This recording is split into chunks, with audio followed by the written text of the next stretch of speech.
Hola amigos del mundo, esta es una primera entrega de nuestro espacio Exportando Cultura Uruguaya. Si usted quiere ser como Pepe Mujica, siga estas clases que estamos haciendo con mi hermana Karin Emenius y le vamos a dar la primera insustituible clase. Se llama Preparación del mate, Paraguayan Tea, ¿ok?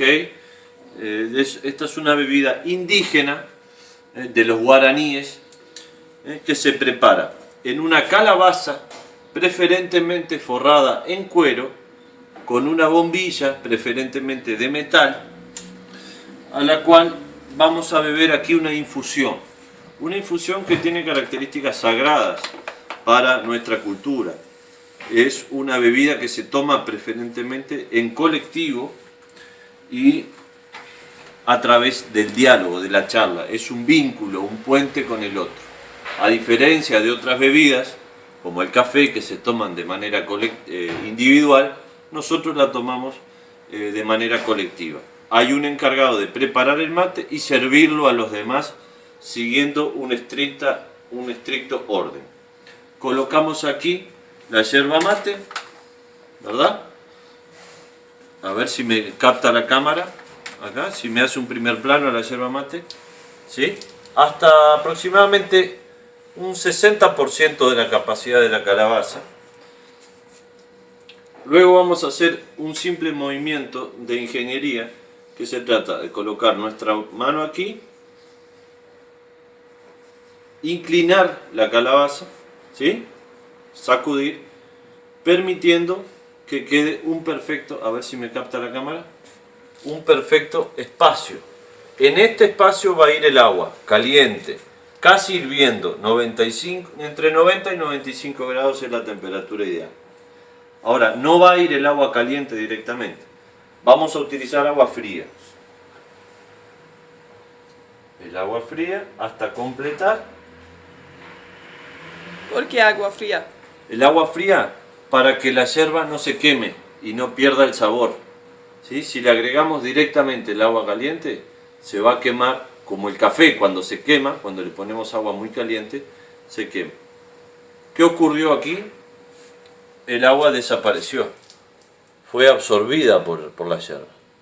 Bueno, nuestros abuelos les gusta decir que ese primer mate es el mate que se toma el espíritu, que se toma Dios, que se toma una fuerza universal.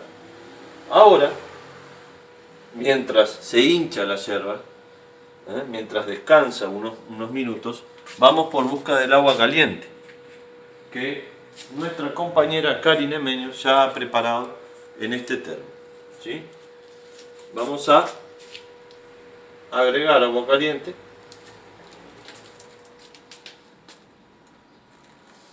Vamos a agregar agua caliente, esperar que la absorba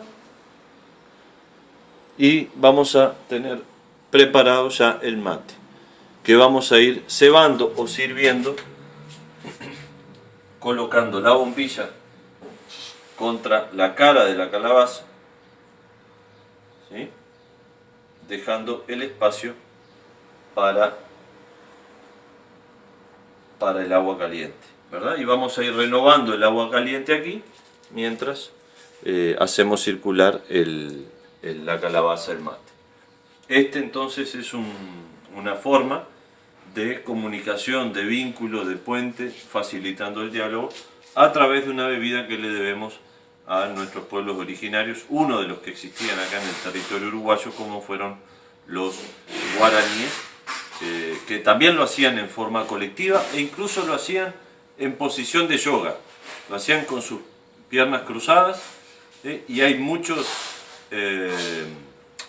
testimonios y muchas esculturas y muchos vestigios que hablan de que se trataba de un ritual cotidiano de los indígenas donde dialogaban en torno preferentemente al fuego, una costumbre que se pasó a los criollos, es decir, a los europeos ya nacidos aquí mejor dicho, los descendientes de europeos nacidos aquí en América, y llega hasta nuestros días. Una pequeña muestra de nuestro ciclo aprendiendo a ser un uruguayo perfecto para ser como Pepe Mujica. Gracias. ¿Beber un poco? Vamos a tomar un poco, eso es fundamental. El primero siempre es para el cebador, porque está un poco frío todavía. Y recién se empieza a compartir a partir del segundo mate. ¿Ok? ¿Cómo se vive? Y es importante escuchar. Espera. Ahora. Es importante escuchar este sonido. Quiere decir que el mate está terminado y se devuelve al cebador para que continúe con la ronda. Es un gesto de muy mala educación que alguien sin permiso tome el mate y se lo sirve por sí mismo. ¿De acuerdo? Segundo concepto en nuestro ciclo, quiero ser como Pepe Mujica.